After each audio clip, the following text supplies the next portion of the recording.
दोस्तों मेरे चैनल में आपका स्वागत है। दोस्तों आज के इस वीडियो में मैं आप लोग को बताने वाला हूं कि अगर आप चाहते हैं कि आपको बैंक से जो लोन है वह आसानी से मिल जाए तो फिर आपको किन बातों का ध्यान रखना चाहिए, क्योंकि जब आप बिजनेस के मैदान में उतरते हैं, आप रिस्क लेते हैं, तो फिर हर बिजनेसमैन को, चाहे टाटा हो, बिरला हो, सबको बैंक लोन का जरूरत पड़ता है। तो आज के इस वीडियो में मैं इसी चीज को बताने वाला हूँ।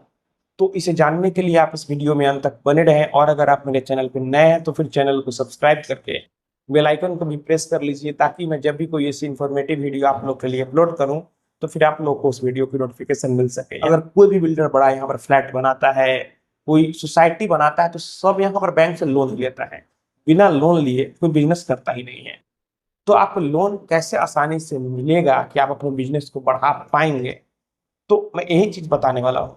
यहाँ पर सबसे पहले आपके बिजनेस का स्ट्रक्चर जो भी हो, प्रोप्राइटरशिप फर्म हो, पार्टनरशिप फर्म हो, प्राइवेट लिमिटेड हो, ओपीसी हो, एलएलपी हो, तो यहाँ पर सबसे पहले आप अपने बिजनेस को रजिस्टर जरूर कराएं। यहाँ पर अगर आपका प्रोप्राइटरशिप फर्म है तो फिर आप सॉप एक्ट में रजिस्ट्रेशन जरूर कराएं।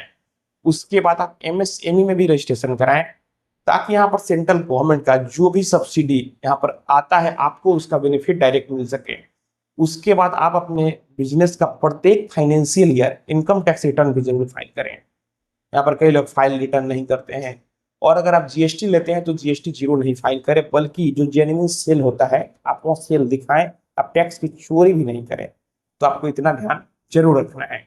उसके बाद अगर आप चाहते हैं कि प्रोप्राइटरशिप ना हो बल्कि पार्टनरशिप फर्म हो, तो यहाँ पर जो पार्टनरशिप फर्म होता है वह दो तरीकों से बन सकता है। पहला, एक अनरजिस्टर्ड पार्टनरशिप जिसमें कि डीड ड्राफ्ट होता है और नोटरी एडवोकेट से आप नोटराइज करा लेते हैं। दूसरा, डीड उसमें भी बनता है, लेकिन उसे आप अपने एरिया के रजिस्ट्रार ऑफिस में जाकर उसे रजिस्टर कराते हैं। और तीसरा, यहाँ पर जो सबसे एडवांस तरीका है, आप अपने पार्टनरशिप फर्म को एमसीए यानी मिनिस्ट्री ऑफ कॉर्पोरेट अफेयर के अंडर रजिस्टर कराएं, जिसे कि एलएलपी बोला जाता है। अगर आप एलएलपी बनाते हैं तो इसमें आपके बिजनेस का नाम का प्रोटेक्शन मिलता है। अगर आप पार्टनरशिप फर्म बनाते हैं तो उसमें प्रोटेक्शन नहीं मिलता है। अगर आप ट्रेडमार्क में रजिस्टर करा लेंगे तो प्रोटेक्शन मिल सकता है।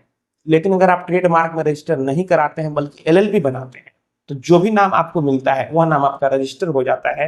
एक तरह से कल को वह किसी कंपनी को वह नाम या फिर ट्रेडमार्क में नहीं मिल सकता है। तो एलएलपी बनाने का यह फायदा है, कल को अगर पार्टनर के बीच कोई भी डिस्प्यूट होता है तो अगर एलएलपी रहता है तो आप आसानी से अपना जो भी कैपिटल लगा है आप उसे रिकवरी कर सकते हैं।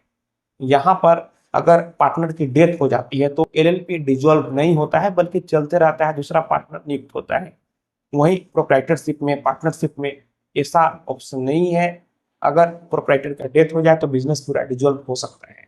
वहीं अगर आप प्राइवेट लिमिटेड बनाते हैं तो इसमें भी आपका बिजनेस डिसॉल्व नहीं होता है। आपकी जो भी लायबिलिटी होती है वो अनलिमिटेड होती है। यहाँ पर बैंक लोन के अगर पॉइंट ऑफ व्यू से देखा जाए तो अगर आपका बिजनेस एमसीए के अंदर रजिस्टर रहेगा तो आसानी से लोन मिलेगा। तो मेरा यही सजेशन है कि आप अपने बिजनेस को पहले रजिस्टर जरूर कराएं, उसके बाद उसका रिटर्न प्रत्येक फाइनेंशियल ईयर भरें। आप अपने बिजनेस के नाम से बैंक में करेंट अकाउंट जरूर खोलें। आप उसमें अच्छा खासा ट्रांजेक्शन करें।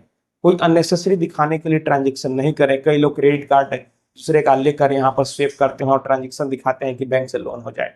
आप ऐसा नहीं करें, नहीं तो लोन यहाँ पर हो या ना हो आपको इनकम टैक्स डिपार्टमेंट से नोटिस आ जाएगा, और जब जवाब मांगा जाएगा तो आपके पास जवाब क्या होगा। तो आपको इन सभी बातों का ध्यान रखना है। तो दोस्तों मैं आशा करता हूँ आपको वीडियो पसंद आई होगी। अगर मन में कोई भी सवाल है तो आप नीचे कमेंट बॉक्स में कमेंट करें, और अगर आप हमसे सीधे जुड़ना चाहते हैं, फोन से बात करना चाहते हैं, मन में कोई भी सवाल है, तो फिर आप हमें इंस्टाग्राम पर फॉलो करें। मेरा इंस्टाग्राम पर यूजर नेम है प्रत्येक1584। आप हमें यहाँ फॉलो करें, मैसेज करें, और अगर फोन से बात करना है तो फिर इंस्टाग्राम पर ही मैसेज करके अपॉइंटमेंट बुक कर ले। तो दोस्तों हम लोग मिलते हैं अगले वीडियो में एक नए टॉपिक के साथ। तब तक आप अपना और अपने परिवार का ख्याल रखें।